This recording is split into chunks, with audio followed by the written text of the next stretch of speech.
লা তুকসিরুল কালাম বিগাইরি যিকিরিল্লাহ।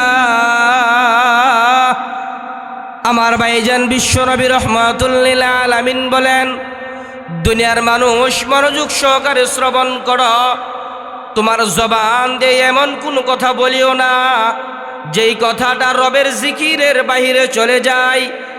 প্রক্ষান্তরে বিশ্বনবী রাহমাতুল লিল আলামিন আম্মা জান আয়েশা সিদ্দিকাকে বলেন, আয়েশা, রাতের বেলা যখন আমি ঘুমাইলাম, ঘুমের ঘরে স্বপ্ন দেখি সাইয়্যিদানা জিবরাইল আলাইহিস সালাতু ওয়াস সালাম আমাকে নিয়ে রওনা হয়ে গেলেন। সুবহানাল্লাহ।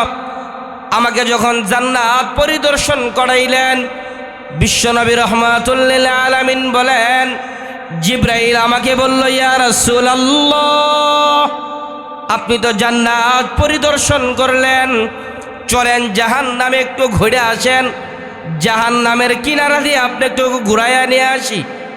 বিশ্বনবী রাহমাতুল লিল আলামিন বলেন, আমি যখন জাহান্নামের কিনারা দিয়ে হাঁটতে শুরু করলাম, তাকায় দেখি এত সুন্দর সুদর্শন একজন পুরুষ দাঁড়ায় রয়েছে। সাইয়্যিদানা জিবরাইলকে প্রশ্ন করলাম, জিবরাইল, এই যে সুন্দর সুদর্শন পুরুষ দাঁড়ায় রয়েছে, এই পুরুষ কি আমার উম্মতের মধ্যে কেউ হবে কিনা?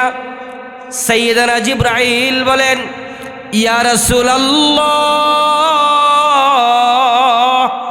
আপনি সামনে যান, তাকে ভালো করে দেখেন, দেখা তারপরে তার বিষয়ে মন্তব্য করেন।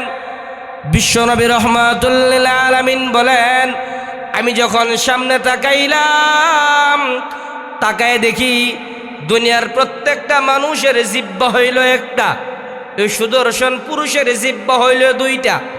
সাইয়্যিদানা জিবরাইলকে প্রশ্ন করলাম, জিবরাইল, জমিনে যত মানুষ রব সৃষ্টি করেছে, প্রত্যেকটা মানুষের জিহ্বা হইল একটা, তার জিহ্বা দুইটা, শুধু এখানেই রব শেষ করেন নাই, দুইটা জিহ্বা লম্বা হয়ে আধা হাত থেকে এক হাত লম্বা হয়ে কুকুরের জিহ্বার মতন নিচে ঝুইলা আছে কেন?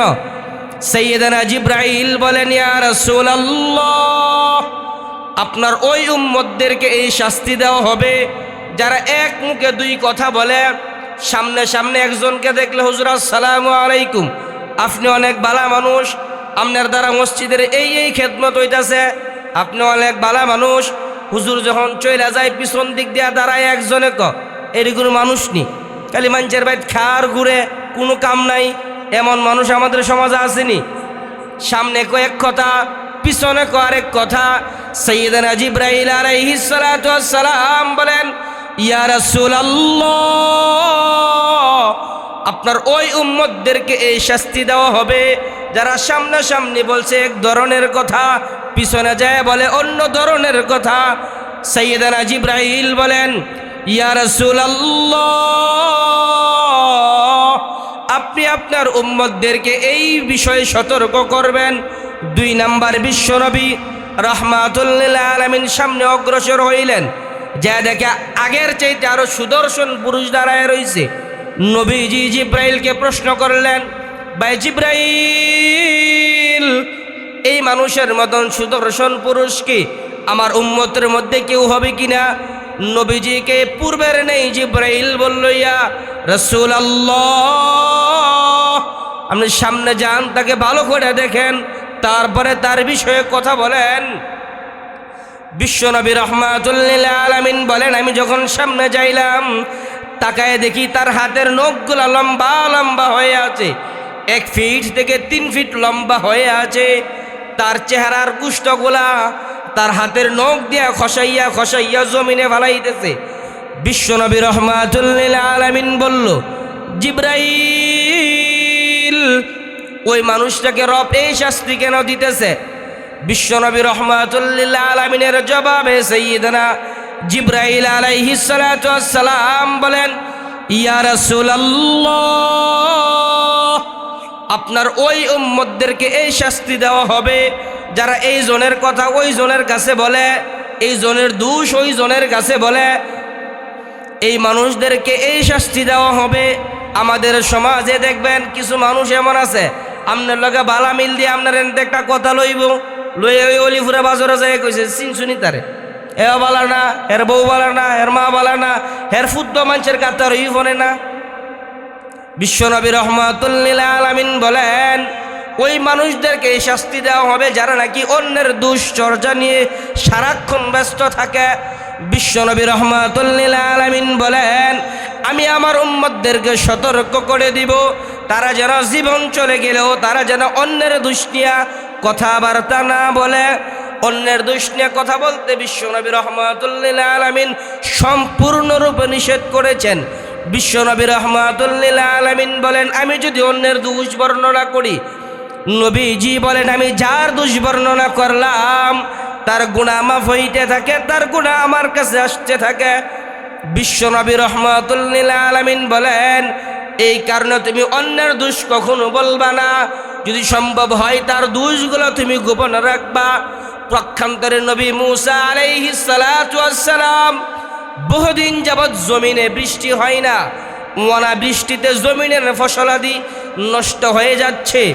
এমন সময় কওমের গোত্রের লোকদেরকে নিয়ে নবী মূসা তুর পাহাড়ের কাছে গিয়া সালাতুল ইস্তিসকার নামাজ আদায় করলেন, রবের কাছে হাত উত্তোলন করে দোয়া করতে লাগলেন। জিবরাইল আলাইহিস সালাতু ওয়াস সালামের মাধ্যমে নবী মূসাকে আল্লাহ শুনাইয়া দিলেন মূসা দোয়া করতে পারবা, কোনো কাজ হইতো না, দোয়া কবুল হইতো না, আমি জমিনে বৃষ্টি দিতাম না। আল্লাহর কাছে প্রশ্ন করল মূসা যে আল্লাহ বৃষ্টি দিবেন না কেন? তোমার মজলিসের ভিতরে এমন একজন লোক আছে যার কারণে আমি বৃষ্টি বন্ধ করছি, সে যতক্ষণ পর্যন্ত এই মজলিস থেকে উঠে না যায় ততক্ষণ জমিনে বৃষ্টি হবে না। মূসা আলাইহিস সালাতু ওয়াস সালাম কেমন নবী ছিলেন সবাই জানি, যত নবী এবং রসুল পৃথিবীতে আসছে সবচেয়ে রাগী গরম নবী ছিলেন নবী মূসা। দাঁড়ায় বলতেছে কার এত বড় সাহস, আমার গোত্রের ভিতরে এত বড় গুনাহ করছস, তাড়াতাড়ি মজলিস সাইরা চইলা যা। এদিক দিয়ে যে ব্যক্তি গুনাহ করছে তার তো মনে মনে শেষ, কার যা কারবার হয়ে গেছে। আসমানের দিকে তাকায়া জমিনের দিকে তাকায় বলে আল্লাহ গুনাহ করলে আমি তোমার কাছে করছি, অপরাধ করলে তোমার কাছে করছি, অন্যায় করলে তোমার কাছে করছি, শাস্তি দিলে তুমি দাও, কোনো সমস্যা নাই, কিন্তু এতগুলা মানুষের সামনে মূসার কিলকনি কেন খাওয়াইবা? এই কথা বইলা যখন ওই বান্দাটা জমিনের দিকে তাকাইয়া এক ফোঁটা চোখের পানি জমিনে বর্ষণ করে দিছে, আল্লাহ রাব্বুল আলামিন জমিনের মধ্যে মুষলধারে বৃষ্টি দিয়ে দিছে। সুবহানাল্লাহ, আরো জোরে সুবহানাল্লাহ। বিশ্বনবী রহমাতুল্লিল আলামিনের হাদিসে পাওয়া যায় নবী মূসা মাথার পাগড়িটা জমিনে নিক্ষেপ কইরা আল্লাহকে বলে আল্লাহ আপনি কি আমার নবুয়ত কাইটা দিবেন নাকি? তোমার নবুয়ত কাইটা দিব কেন? আপনি না এখন কইলেন জমিনে বৃষ্টি দিতেন না, এখন আবার বৃষ্টি দিলেন, মজলিস থেকে তো কেউ উঠছে না।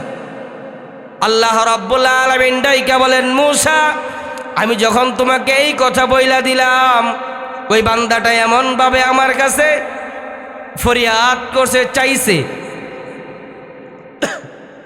ওই মানুষটার দিল এত নরম হয়ে গিয়েছে, আমি আল্লাহ মাফ করে দিলাম। মাফ করে এখানে শেষ করি নাই, সাথে সাথে মুষলধারে বৃষ্টি বর্ষণ করলাম। সুবহানাল্লাহ।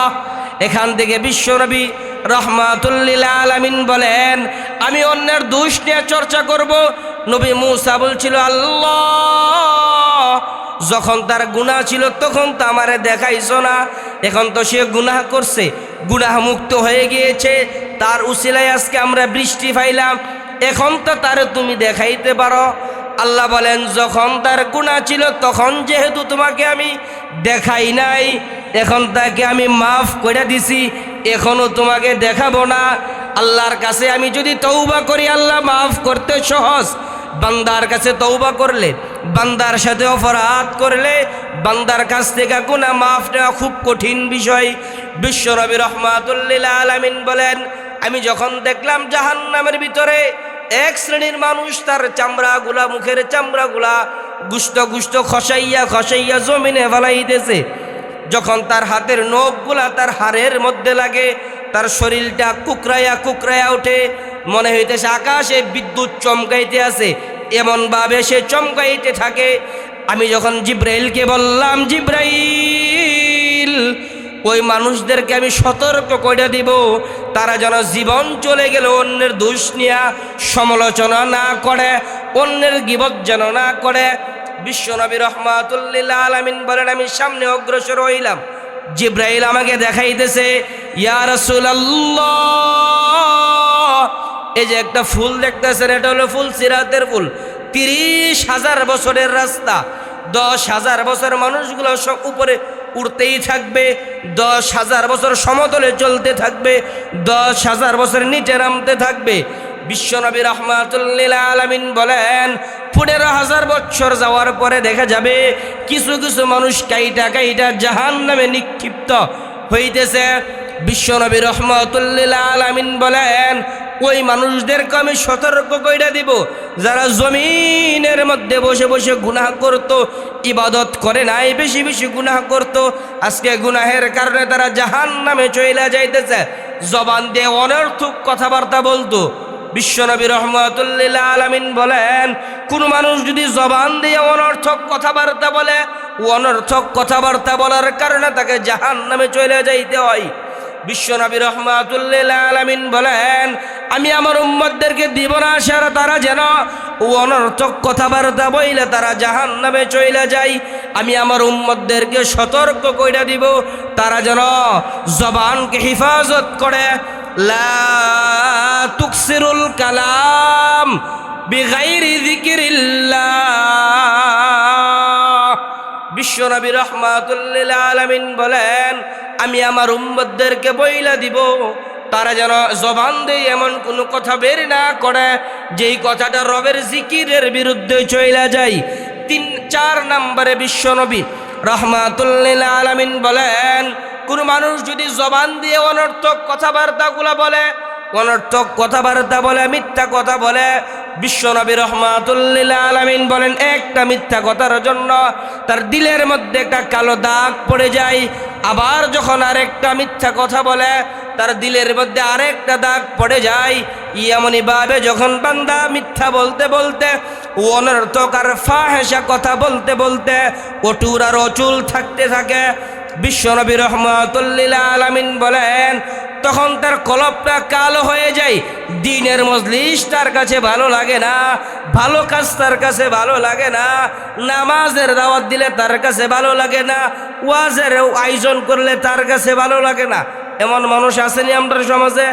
ওয়াজ করে দিন কইলেই গিব, ওয়াজ লাগেনি এত এত, শুক্রবারে যে ইমাম সাহেব আমরা ওয়াজ করি, এটাই তো চলে আমরা লাগে।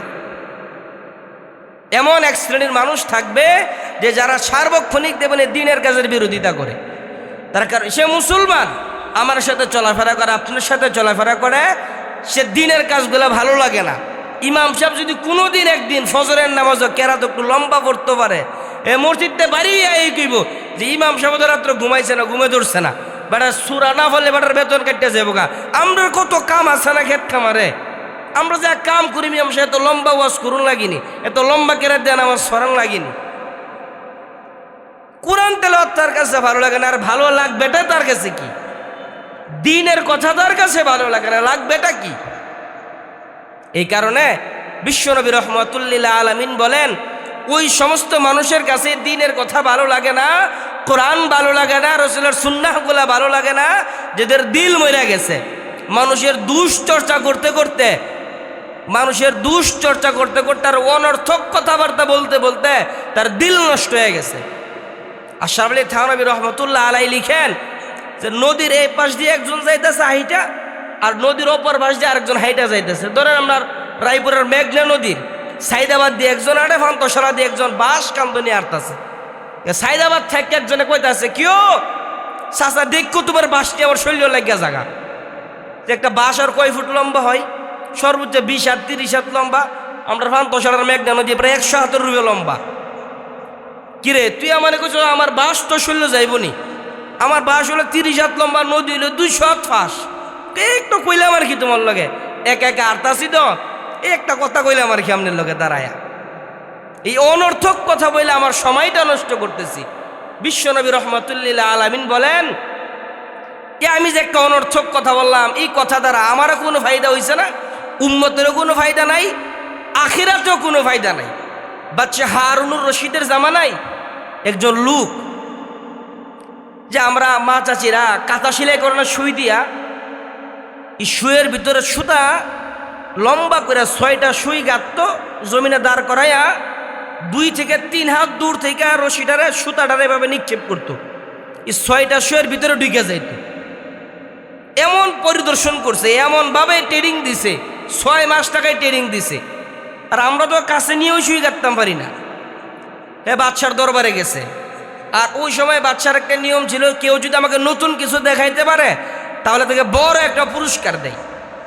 যে বাদশার কাছে যখন গেছে, যা কইতেছে, বাদশা আমি তো নতুন কিছু শিখাইছি। তা বাদশার খাদেম জেলাতে হয়, যে বডিগার্ড জেলাতে হয়, জেলা সিকিউরিটি গার্ড, এলাই কইতাছে, কিরে তুই যে বাদশার লোকে দেখা করবে, ভালো কিছু তোরে যদি দেয় তাহলে তোর আমি দিতাম না দেখা করতে, যদি আমার কিছু দেশ তাহলে তোরে দিব দেখা করতে। কি চাও? আমার অর্ধেক অর্ধেক, 50-50, তোমারে বাচ্চার লোকে দেখা করাই দিব, কথা কয়ে দিব, 50-50 আমারে দিয়ে দিবা।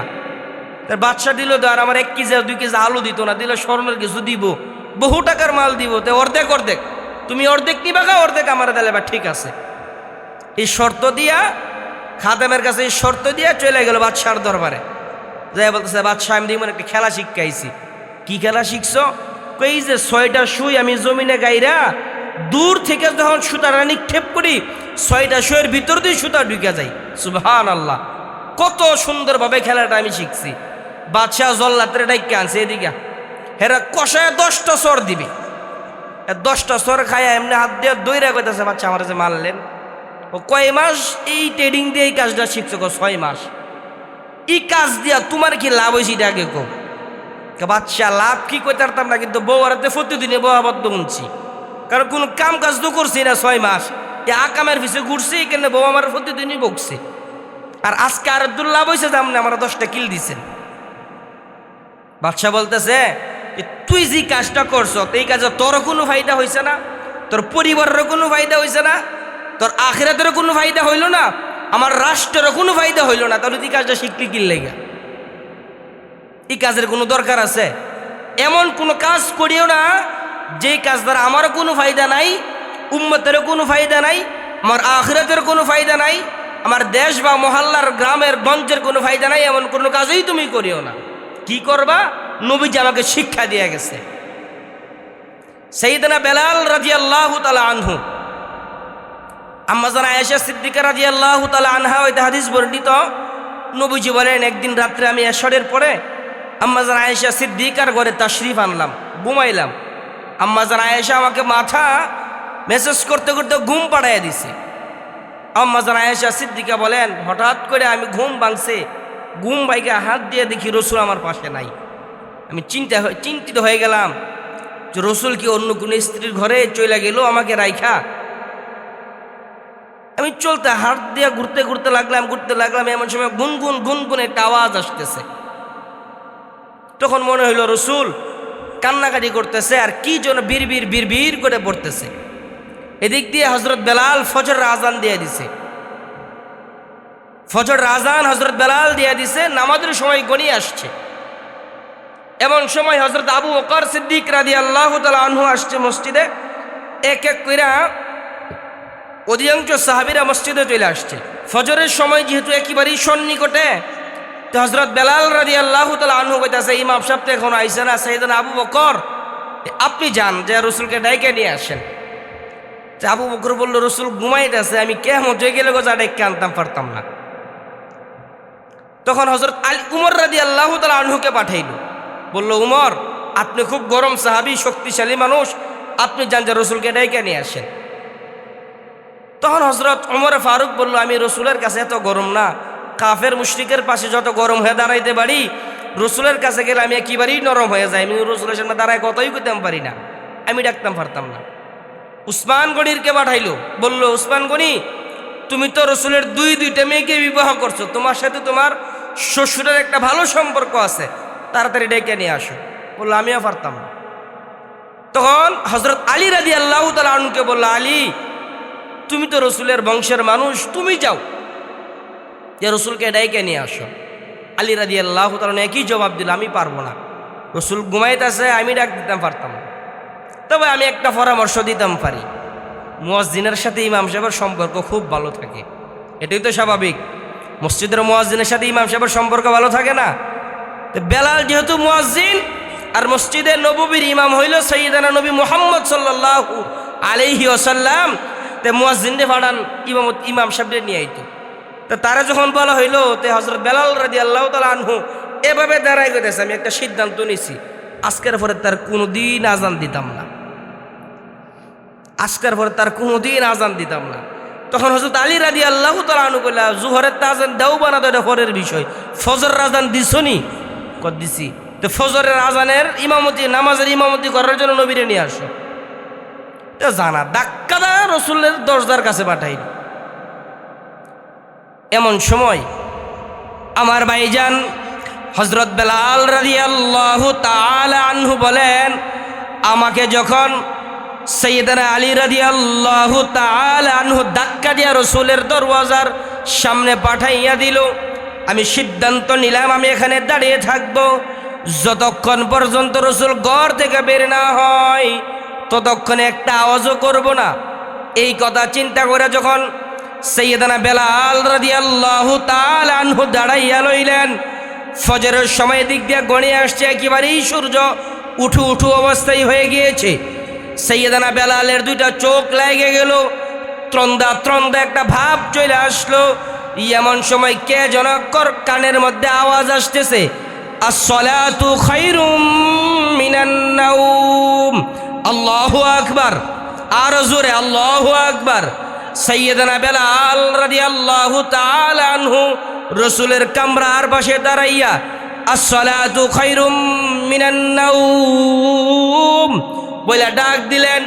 বিশ্বনবী রাহমাতুল লিল আলামিন মাথা উঠাইলেন, মাথা উঠানোর পরে সাইয়্যিদানা বেলাল রাদিয়াল্লাহু তাআলা আনহু রসুলের পায়ে দইরা জড়াইয়া দইরা কান্না করে আর এই কথা বলে, ইয়া রাসূলুল্লাহ,